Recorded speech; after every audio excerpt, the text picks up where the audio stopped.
Hello viewers, আসসালামু আলাইকুম। আজকে আমরা দেখব HTML এর প্রাথমিক কিছু বিষয়।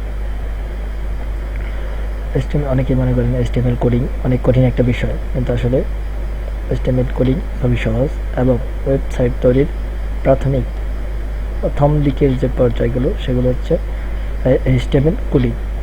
HTML কোডিংয়ের মাধ্যমে একটি ওয়েবসাইট সুন্দরভাবে সাজানো গোছানো হয়। তো HTML কোডিং লেখার জন্য আমাদের প্রয়োজন হয় নোটপ্যাড, যা সব কম্পিউটারে দেওয়া থাকে।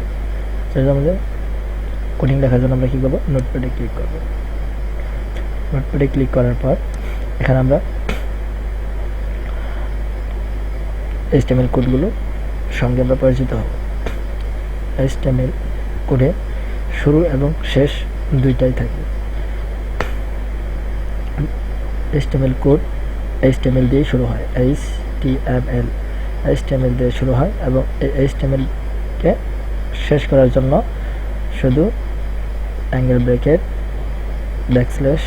\HTML ব্যবহার করা হয়।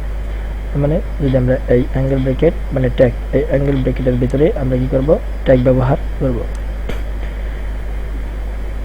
মূলত HTML এর সকল কোড এই HTML এবং HTML ক্লোজ এর ভিতরে লেখা হয়। সমস্ত কন্টেন্টগুলো কি করা এই HTML এবং HTML ব্যাকস্ল্যাশের নিচে লেখা হয়, ভিতরে লেখা হয়। এরপরে থাকে HTML এর ভেতরে এবং ভেতরে থাকে একটি হেডকে লেখার জন্য আমরা কী করবো, অ্যাঙ্গেল ব্র্যাকেট HEAD হেড, এবং হেডের জন্য কী করতে হবে, ক্লোজ করতে হবে। ক্লোজিং ট্যাগ হবে অ্যাঙ্গেল ব্র্যাকেট \HEAD, হলো একটি ব্যাকস্ল্যাশ। আমরা আজকে শুধু ট্যাগগুলোর সাথে পরিচিত হব।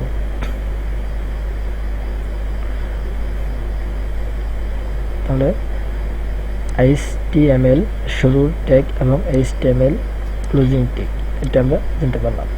HTML এবং HTML ক্লোজিং এই ট্যাগের ভেতরে আমরা সব কোড ব্যবহার করব। এখানে আমরা একটা ট্যাগ ব্যবহার করলাম যে হেড হচ্ছে কোনো একটি ওয়েবসাইটের মাথা। যেমন এখানে আছে গুগলের মধ্যে আমরা আছে, সেজন্য দেখাচ্ছে গুগল। এখানে আমরা কী করছে, ফেসবুকের ভিতরে আছে, এখানে ফেসবুক দেখাচ্ছে। এরকম একটি মাথা, আর এই মাথায় থাকে টাইটেল, যা আমরা দেখতে পারলাম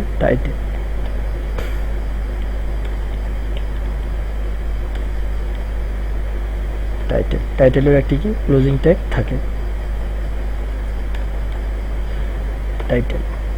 টাইটেলের মধ্যে আমরা কী করতে হবে, কোনো কিছু লিখতে হবে। যেহেতু আমরা কাজ করছি সেজন্য আমরা লিখব প্র্যাকটিস।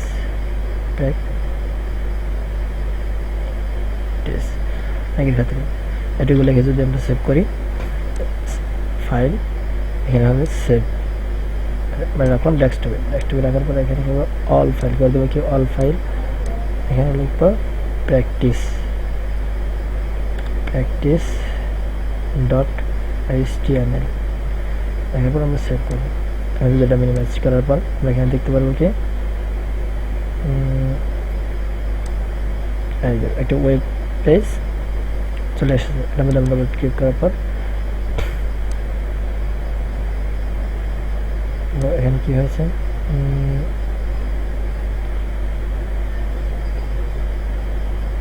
এখানে আমরা কী করি, ক্লোজিং ট্যাগটা ব্যবহার করি নাই।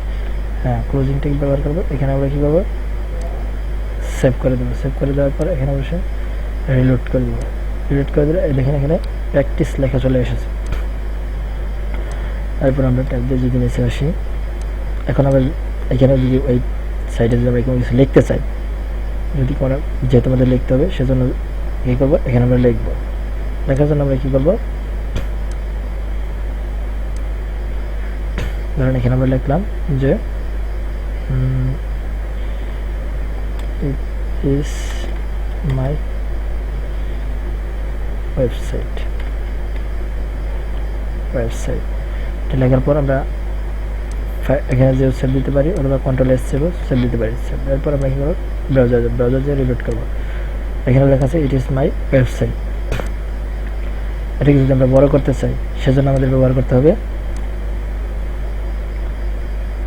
ফন্ট ট্যাগ আছে 6টি, H1 থেকে H6 পর্যন্ত। ওয়ান হচ্ছে সবচেয়ে বড় ট্যাগ, পর্যায়ক্রমে আস্তে আস্তে ছোট হতে থাকে। S1 ফ্রন্ট ট্যাগ, এই ট্যাগ শুরু করলাম এবং এখানে কি করতে হবে, শেষ করতে হবে। এখানে আমাদের কি করতে হবে, শেষ করতে হবে। S1 closing tag.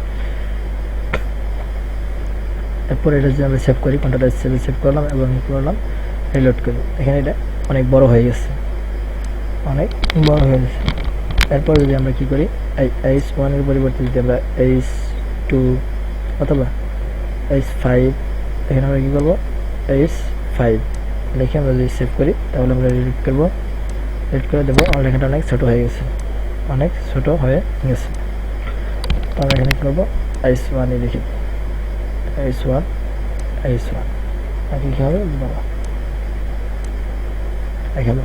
মানে এই লেখাটাকে যদি আমরা কালার করতে চাই, কালার করার জন্য আমরা কি করবো, আবার নোটপ্যাডে চলে যাবো। নোটপ্যাডে যাওয়ার পর এই S1 এর পরে আমরা লিখবো কি, এটা কি করবো, ফন্ট কালার। এই ট্যাগ ব্যবহার করবো কি, ফন্ট কালার, COLR কালার। এখানে আমরা যে কালার ব্যবহার করবো সেটা আমরা ইনভাইটেড কমার ভেতরে ব্যবহার করবো। ফন্ট কালার আমরা রেড ব্যবহার করি, আর রেড, এবং ইনভাইটেড কমাতে আটকে দিতে হবে এবং অ্যাঙ্গেল ব্রেকের দ্বারা কেটে দিতে হবে। এবং এখানে কী করতে হবে, ফন্ট ট্যাগটা ক্লোজ করতে হবে, ফন্ট ট্যাগ ক্লোজ করতে হবে। এরপর আমরা সেভ দেবো। সেভ দেওয়ার পর আমরা যদি রিলোড করি, তাহলে দেখবো লেখাটি কি লাল হয়ে গেছে। এরপর লেখাটিকে যদি আমরা কি করতে চাই, ইতালিক করতে চাই, ইতালিক অক্ষর, মানে যদি লেখাটাকে একটু বাঁকা করতে চাই, সেজন্য আমরা এখানে কি করবো, একটি ট্যাগ ব্যবহার করবো আই। এখানে কি ট্যাগ ব্যবহার করবো, আই। এখানে ক্লোজ করে দিতে হবে আই।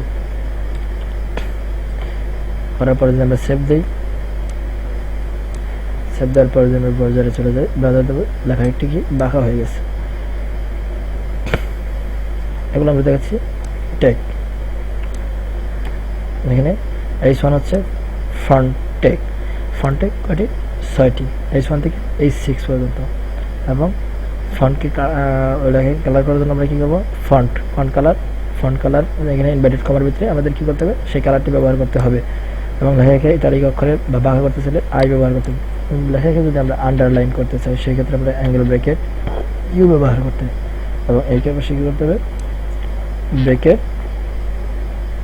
ব্যাকস্ল্যাশ ইউ ব্যবহার করতে হবে। এরপর আমরা কী করবো, কন্ট্রোল এস সেটে সেভ করবো এবং এখানে বসে রিলোড করবো। এখানে কি আন্ডারলাইন হয়ে গেছে। এরকম আমরা যদি দেখি যে লেখাকে কী করতে হবে, লেখা থেকে কিছু অংশ ডিলেট, এই অংশটুকু বাদ, এই কী করতে হবে, কেটে দিতে হবে। তার জন্য আমাদের কী করতে হবে, আমরা যদি এই লেখার সামনে এইটুকু ওয়েবসাইটটুকু যদি কেটে দেবে, সেজন্য অ্যাঙ্গেল ব্রেকেট ডেল ব্রেকেট, এবং এক্ষেত্রে কী করবো আমরা, এখানে ব্রেকেট ডেলটাকে আমাদের কী করতে হবে, বন্ধ করে দিতে হবে, মানে ক্লোজিং ট্যাগ দিতে হবে, ডেল ব্রেকেট। আবার যদি সেভ দেয়, তাহলে আমরা এখানে কী করতে পারবো, এখানে রিলোড দেওয়ার পর দেখা যাবে এখানে যে কেটে দেওয়া হয়েছে। ওয়েবসাইটে অনেক জায়গায় এরকম করতে হয়।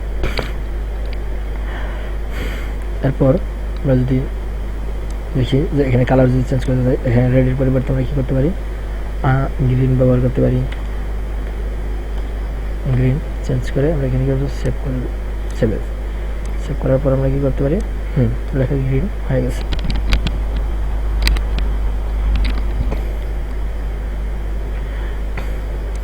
তাহলে মোটামুটি এখানে অনেকটি ট্যাগ আমরা পরিচিত হয়ে গেলাম। লেখাকে কালার করার জন্য ফন্ট কালার, এখানে ইনভার্টেড কমার ভিতরে আমাদের কি ফন্ট কালারটা লিখতে হবে। লেখাকে ব্যাখ্যা করার জন্য আই ট্যাগ ব্যবহার করতে হবে, এবং লেখাকে আন্ডারলাইন করার জন্য ই ট্যাগ ব্যবহার করতে হবে, এবং কোনো লেখাকে ডিলিট করার জন্য আমরা কী করতে পারি, ডিল ট্যাগটি ব্যবহার করতে পারি। এবং যদি মনে হয় যে এখানে লেখা শেষ, আমরা কী করবো, নতুন আরেকটা লাইন লিখবো, কি, ইট ইজ ভেরি নাইস লিখে আমরা কী করবো, কন্ট্রোল এস সেভে করবো, এবং এখানে যদি আমরা রিলোড করি, এখানে আরেকটা লাইন, নতুন একটি লাইন হয়ে গেল। এভাবে যদি আমরা কী করি, এখানে ডট এটি যদি আমরা লিখি ইট ইজ ভেরি নাইস, নাকি ফুল স্টপ দেওয়ার পরে যদি আমরা কন্ট্রোল এস চেপে অথবা ফাইলে যে সেভে ক্লিক করি এবং ব্রাউজার গিয়ে রিলোড করি, তাহলে এই লেখাটা দুইবার চলে আসবে। এই লেখাটাকে যদি আমরা কী করতে পারি নিচের লাইনে আনতে চাই, সেজন্য লেখাকে নিচের লাইনে আনার জন্য আমরা কী করতে পারি, এখানে স্টেপের পরে আমরা কী করবো একটা ব্রেক নিতে পারি। বি আর এর শর্ট ফর্ম দিয়ে আমরা কী করতে পারি এই লেখাকে নিচে আনতে পারি ব্রেক দেওয়ার পর আমরা কী করবো সেভ করে দেবো। মনে রাখতে হবে প্রতিবার কাজ করার পর সেভ করতে হবে। এরপর আমরা কী করবো নিচে লেখা চলে আসলো। তাহলে আমরা কী কী দেখতে পেলাম, যেখানে লেখাকে বড় করার জন্য আমরা H1, H2, H3, H4, H5, H6 এই ট্যাগগুলো আমরা ব্যবহার করতে পারি, এবং লেখাকে ব্যাখ্যা করার জন্য ইটালিক আই ট্যাগ ব্যবহার করতে পারি, এবং লেখাকে আন্ডারলাইন করার জন্য ইউ ট্যাগ ব্যবহার করতে পারি, এবং লেখাকে কেটে দেওয়ার জন্য ডিল ট্যাগ, এবং লেখাকে নিচে সাজিয়ে লেখার জন্য ব্রেক ট্যাগ ব্যবহার করতে পারি। এই অ্যাঙ্গেল ব্রেকেটের সবগুলো হলো ট্যাগ। এগুলো হলো প্রাথমিক ট্যাগ, যেগুলোর মাধ্যমে আমরা আরও অনেক বড় বড় ওয়েব পেজগুলো আমরা সুন্দরভাবে সাজিয়ে গুছিয়ে তুলতে পারবো। তো বন্ধুরা, এই ছিল আজকের ভিডিওটি ভালো লাগলে অবশ্যই লাইক করবেন, কমেন্ট করবেন এবং বন্ধুদের সাথে শেয়ার করবেন। আমাদের পরবর্তী ভিডিও পর্যন্ত সুস্থ থাকুন, ভালো থাকুন।